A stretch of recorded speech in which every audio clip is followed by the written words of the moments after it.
choir, musicians. Great to see you today, church. I'm glad that you're here. I always wonder, how was your week? What kind of week did you have? Up times, down times. Some of you may have had some struggles this week. If that's you, my prayer is that at the bottom, as bad as it got, I pray a couple of things. Number one, that you never felt that you were entirely alone, that you knew that God was with you despite the fact that things were down. And the second thing is I pray that in those down moments that you never felt like your feet were going to slip, that you were on a sure footing, that you were on solid rock. I pray that you're building your life on something that will last, on a solid rock. Have you ever had foundation trouble? Well, when we first moved here, I thought I was really sharp. You know, I was looking for the cracks in the brick and all these other things, and said no a couple of times. We don't need to buy that house. And we bought the house that we're in now. It's been a real blessing and everything, but there was a day that I had to call an outfit down from Little Rock and spend more money than I like to think about. It was ugly. And it was all because there was trouble with the foundation. Without the foundation, it doesn't matter how good the house is, does it? It can be costly. And better to get it right the first time than to have to bring in the experts and change it later on. Now, the text we come to this morning, that Jesus is comparing our life to a building that is put on a foundation. Open your Bibles and join me, if you would, please, in Matthew chapter 7. We're at the end of the Sermon on the Mount. We started this famous, well-known, and really powerful piece of teaching of Jesus in Matthew 5, 6, and 7 earlier this year. And God willing, we'll finish it up today and move on next week in Matthew chapter 8. But Matthew 7, I don't know where Acts came from. If I said Acts, just ignore that. Go to Matthew chapter 7, verse 24, 25, 26, and 27 this morning. Jesus finishes his Sermon on the Mount with three comparisons. The first one is the narrow gate with the difficult road that leads to life, and he compares that with the wide gate and the broad road that leads to destruction. The second comparison is the good tree that bears good fruit and the bad tree that bears bad fruit. This morning, he finishes up with this third comparison. Let's take a look at it. Verse 24. He says, "So, whoever hears these my words and does them will be like a wise builder who built his house on the rock. The rain fell, the rivers rose, the winds blew, and they fell against that house, but the house did not fall because it was founded on the rock. And whoever hears these words of mine and does not do them will be like a foolish builder who built his house on the sand. The rain fell, the rivers rose, the winds blew, and they struck against that house, and it fell. And the fall of that house was terrible." So here's our comparison. And Jesus makes it clear how to interpret it at the very beginning. He says, those who obey his words, who hear and obey his words, are like someone who built a house on a solid foundation. And those who don't are like someone who builds on the sand. So he's comparing our life to building a house. You know, we all kind of build some sort of structure with our life, don't we? The things we do, our profession, the things that we accomplish, the people that we meet, the family that we have. Along the way, we sort of put a lot of bricks in place, if you will, and we end up with some kind of structure in the end. They're not all the same. Some are better than others, but they all have one thing in common. They're built on something. They're built on some kind of belief. They're built on some kind of truth or some understanding of truth. And Jesus is giving us some information here about what we can build that will last. Notice he says in verses 24 and 26, whoever hears these words of mine. These words of mine. So he's talking, these words obviously refer to the Sermon on the Mount, chapters 5, 6, and 7 in Matthew, of mine. This is personal.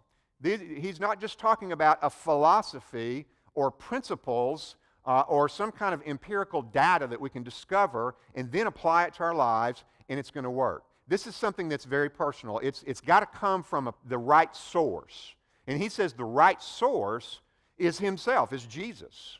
That's the source of the truth that we can build our lives on, and at the end of the day, our lives will stand. You know, I read this week that in Portland, there is a new after-school club.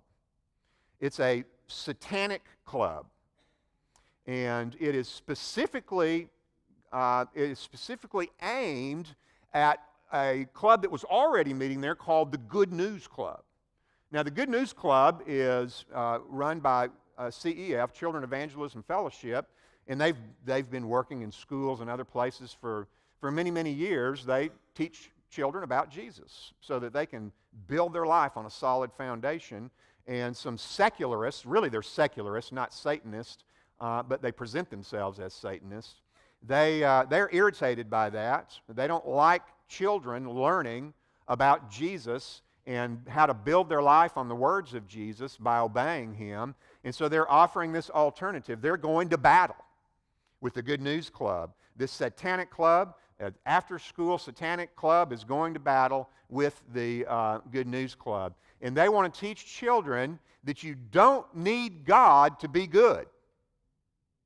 You don't need the Bible. You don't need Jesus. You don't need a word from a deity. You can be good on your own. In other words, there's other places to build the house of your life, and it's perfectly okay that we're wrong in saying, that Jesus was wrong in saying there's only one rock, and that's where you need to build your house. Now, this always brings to my mind the why question. The why question. We're all born with the why question. And if you've raised kids, you know this for a fact. It's built in. Kids always ask why. You know, it doesn't matter what it is. They want to know why. You tell little Johnny, it's time to go to bed, Johnny, and what's he going to say? Why do I have to go to bed? Well, of course, we try to be patient. We want to teach them, and so we come up with a good answer. Well, you need to go to bed so that you can get your sleep. In which Johnny, of course, responds by saying what? Why do I need my sleep? Well, I'm going to try to be patient, you know, and hang in there with Johnny. Well, Johnny, the reason you need your sleep is so that you won't be tired tomorrow. And, of course, Johnny is going to ask, well, why can't I be tired tomorrow? Now, if you're the typical adult, you know, your patience may be getting a little thin at this point because you just want to go to bed, all right? But you try to hang in there with him. Well, you don't want to be tired tomorrow, Johnny, because you want to do well in school, don't you? To which, of course, Johnny's going to ask, why do I have to do well in school? And at this point, you know where this is going because you've been down this road before. And so you just want to say, Johnny, you're going to do well in school so that you can buy a house, have a bed in it when you grow up, and you can go to bed and sleep at night, okay? But we finally reach a point, usually with Johnny, where we say this. Because I said so. I don't care how long you hang in there with Johnny. You're eventually going to reach the point where you have to say these words. You may be able to answer 15 questions, but sooner or later, it's all going to come down to this. Because I said so. Now, secularism in the West is an attempt to get rid of the because I said so question, or the because I said so answer. It's an attempt to say, we can build a life, we can come up with what's right and wrong in life, and we can build it without God, without the Bible, without someone saying, because I said so. We can just look at the world around us in a very scientific way. We can gather evidence empirically, and we can reason our way through this, and we can decide what the best kind of life is. We don't need any outside help. We don't need any outside help at all. Well, the West has been trying to do that for 300 years, and they hadn't found any place to build yet that's not sinking sand. Where we are right now is we're saying culture. You know, whatever the culture says is right, that's what's right. But they really haven't changed anything. They haven't gotten rid of that because I say so answer. It's just that who is doing the saying? Culture's doing the saying. You're going to do this. You're going to believe this is right. You're going to act this way. And when we say why, they say because the culture says so. They can't tell us why necessarily it's right or wrong, but it's just because, well, that's what the culture has decided is right. That's what's going to be right. and that's what's going to be wrong, which is essentially saying that our peers are now our God, that we tell each other what to do. Well, that gets messy. You know, when we start telling each other what to do, guess who wins? The most powerful person or group. And that's what philosophers call might makes right. Whoever can win makes the rules. Whoever can win decides what's right or wrong. Now, I'm here to tell you, if you hadn't thought through these things, I'll give you a little hint. That's not a better way to live. It's not a better way to live.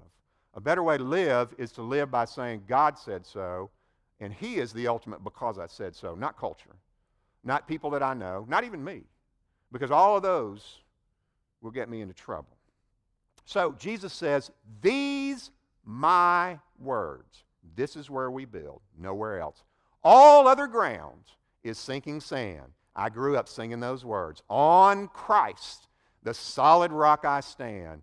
All other ground is sinking sand. And that song played in my head all week long while I studied this passage. But here's the first thing I'd like for us to write down. Get your bulletin out, turn it over.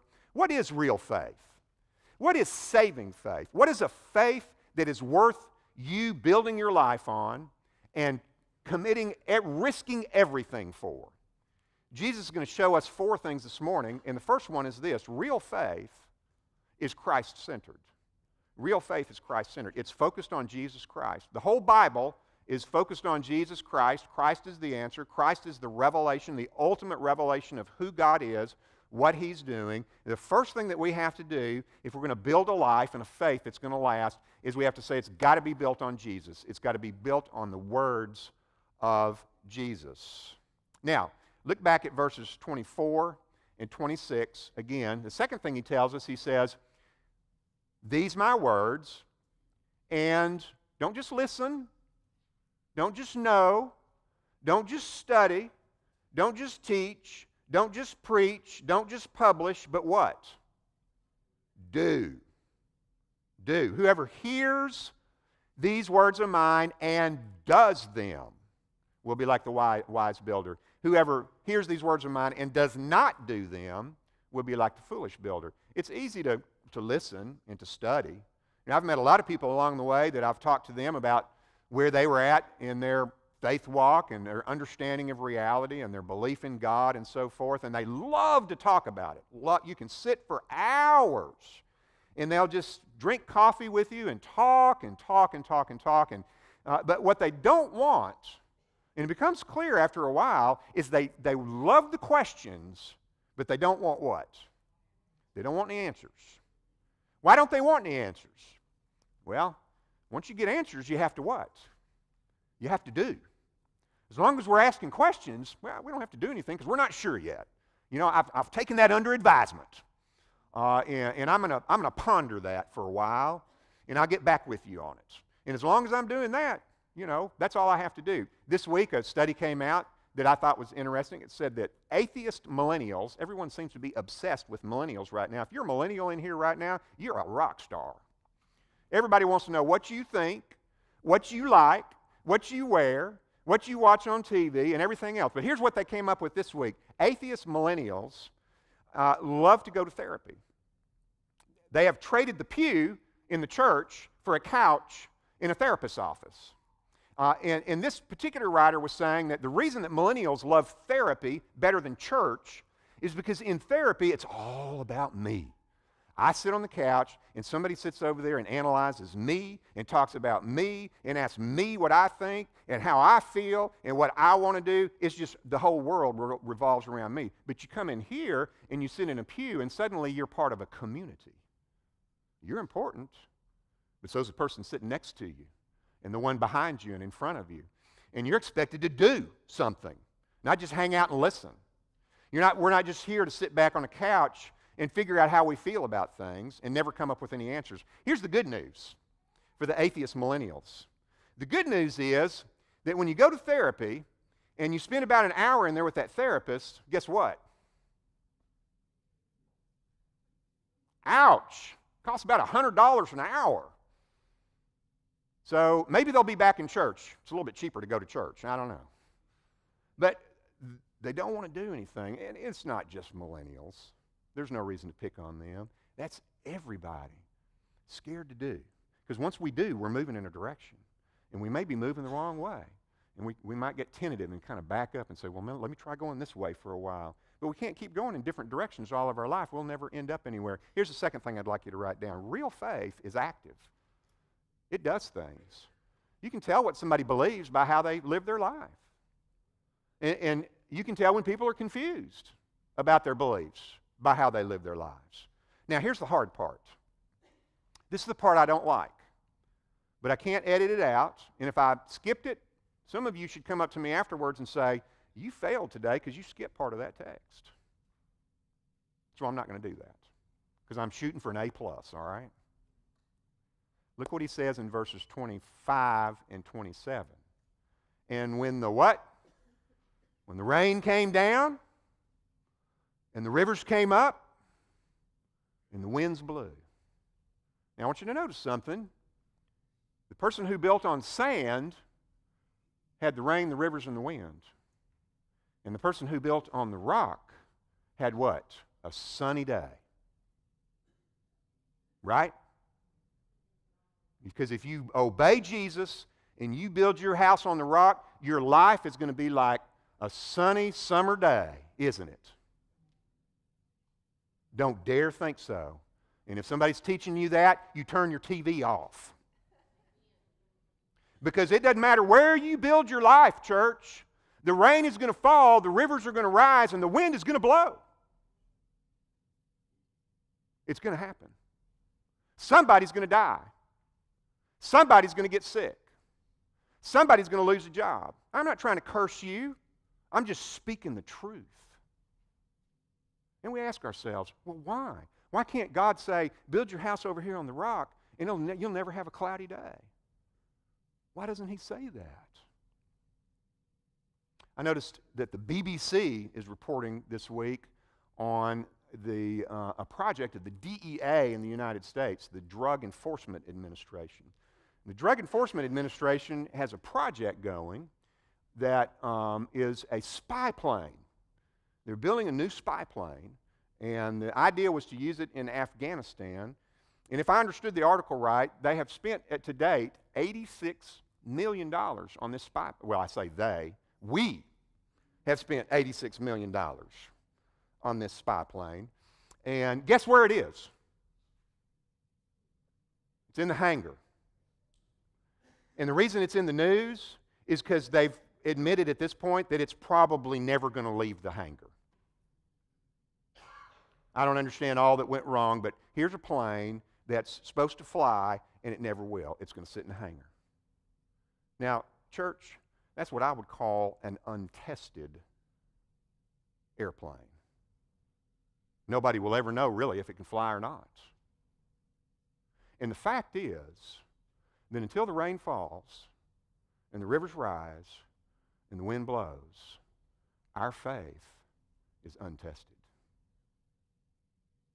If it's supposed to fly, we're going to have to get it out of the hangar every now and then and take a chance and risk it and find out, is this really the rock that I'm building on? There's only one way to find out, and it's during the storm. I'm not wishing a storm on you. I don't want it to show up, but I know it's going to. I just know it is. I know it will, and when it does, I want to see you stand on the rock and not sink in the sand. That's why we build on the rock. So here's the third thing I'd like you to write down. Real faith is tested. Real faith is tested. Many of you already know what I'm talking about because you've already faced the test.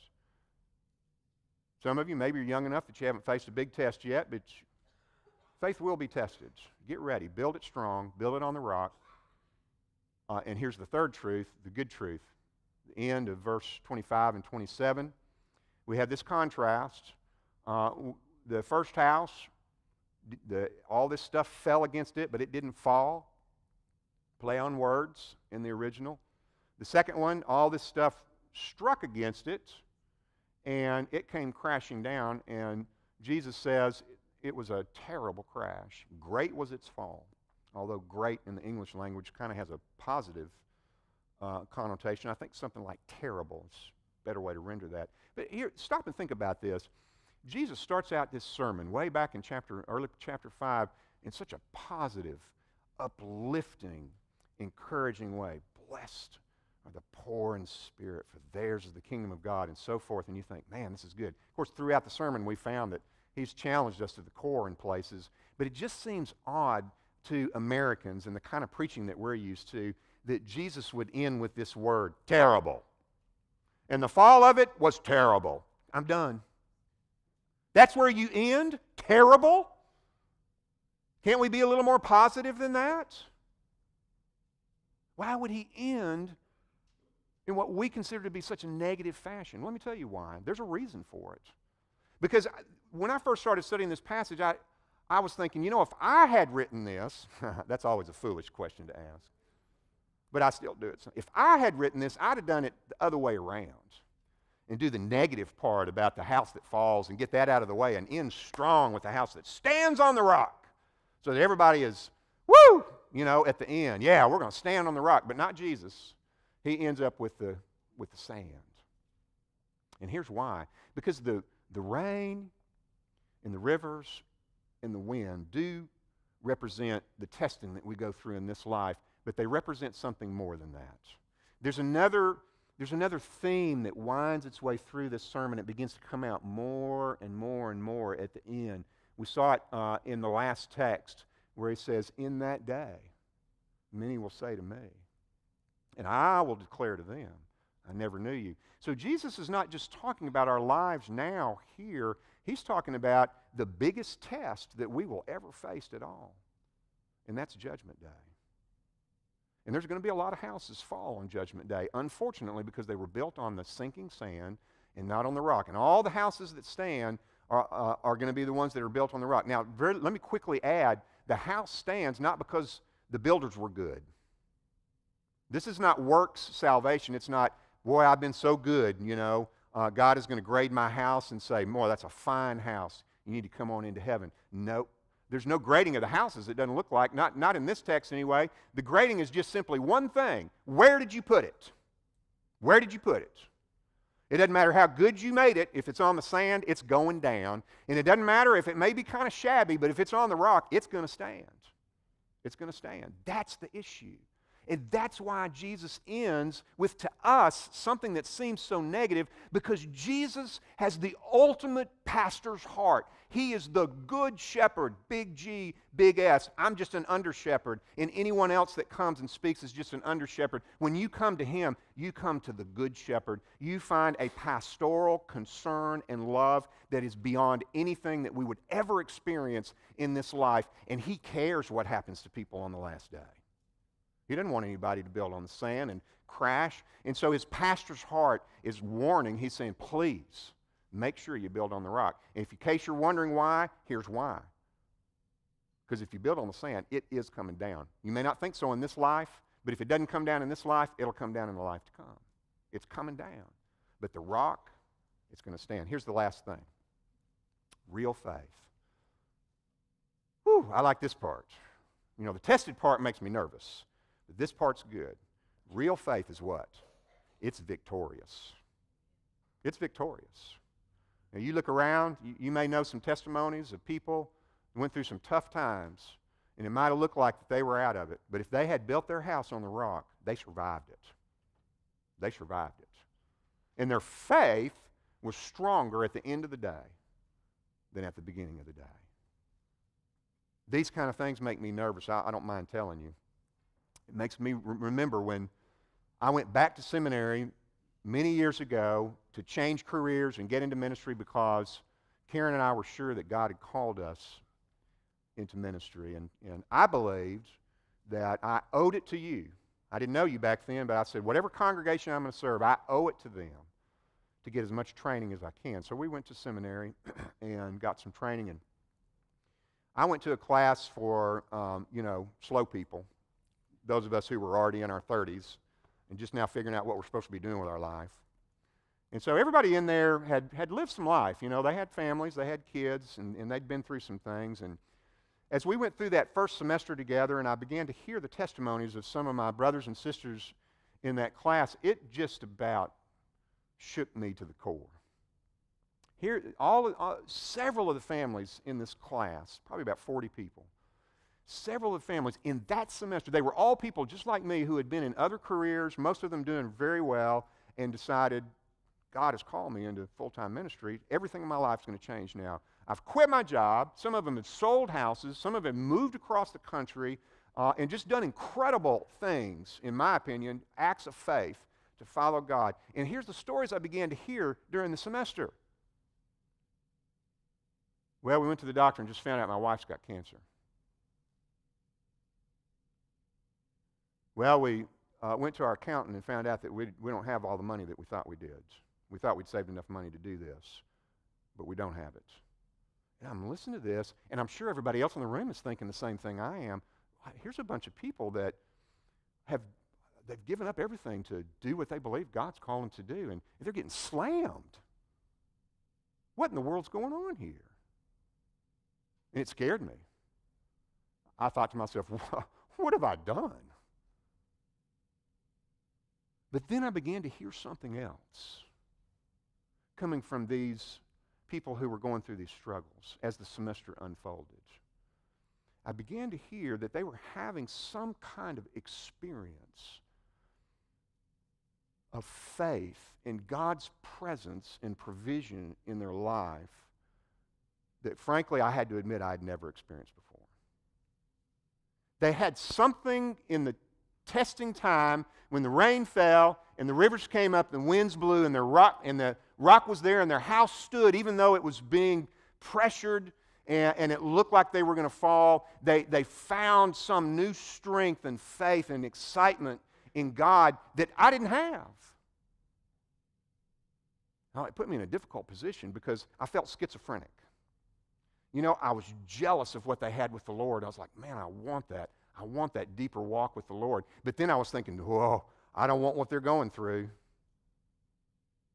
I don't want none of that rain, rivers, and wind. No, give me the sunny day. I had to really stop and think in my soul, you know, am I building on God because I think He's going to give me a sunny day? Or am I building on God because I know I'll stand at the end no matter what happens? Would you bow your heads with me for a moment? I hope you're building your life on a firm foundation, the rock of Jesus' words, God's words. Now, if you're here this morning and you're not, if you're building your life on anything else according to Jesus, it doesn't matter what it is, another religion, another philosophy, secularism, doesn't matter what it is sinking sand, Jesus says. And you need to stop and start building on the rock. If that's you and God is speaking to your heart right now and you know that you need to change directions, you need to give your heart to Christ, you need to be forgiven of your sin, you need to make Jesus Lord of your life, I'm going to invite you during this invitation today to come and sit on this front pew, and somebody will come and sit next to you and pray with you and assist you in giving your life to Jesus. You become a follower of Jesus today. Don't wait. You never know when the wind is going to start blowing. Now, for the rest of you who are already believers, here's my challenge to you today. Some of you need to rededicate your life. You need to refocus. Maybe you've been flirting with sand a little bit, and you've forgotten how important it is to stay on the rock. Now, I invite you to the altar just to get on your knees and say, Lord, I'm here again. Thank you that you're still here. I'm still here. Pull me back in. I know where I need to be. Maybe you just need to ask God to forgive you of some sins you've been struggling with. We all do it. He's there. He's listening. He wants to hear from you. He wants to pull you back in close again. Maybe you need to be baptized as Isabella was. You've given your heart to Christ, but you've never made that step. That's part of building your house on the rock, is to be obedient and to be baptized, profess your faith publicly. If so, you come during this invitation. Maybe you need to join the church. Remember, do, not just know. We've got to jump in and get busy in what God is doing. This is a good place to serve right here. We've got plenty to do. You come and join us, and we'll embrace you, and we'll grow together, and we'll serve together. Whatever God is saying to you, would you say yes to Him? Father in heaven, we thank you so much for such good advice that you have shown us what we need to do to be successful. Not just now, not just to be happy for a while, but to build something that will last throughout all of eternity and something that will stand in this life despite what comes against it, Father. Thank you. Thank you for honoring us by giving us your truth. And I pray, Lord, now that we would have hearts to respond. In Jesus' name, amen. Let's stand and sing. You come. Don't wait.